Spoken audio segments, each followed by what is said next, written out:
ஸ்ரீவாரி கல்யாண உற்சவம். கலியுக கண்கண்ட தெய்வம் ஸ்ரீனிவாச பெருமாள் நாள்தோறும் ஸ்ரீதேவி பூதேவி தாயாருடன் கல்யாண மண்டபத்தில் எழுந்தருளி கல்யாண திருக்கோலத்தில் காட்சி தந்தருள்கிறார்.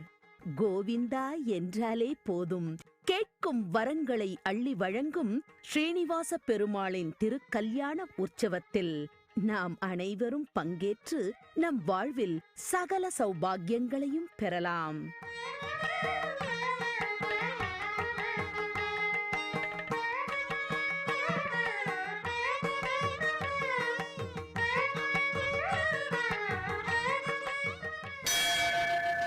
ஸ்ரீவாரி கல்யாண உற்சவம் தினந்தோறும் பிற்பகல் 12 மணிக்கு திருமலையில் இருந்து நேரடி ஒளிபரப்பு காணத் தவறாதீர்கள்.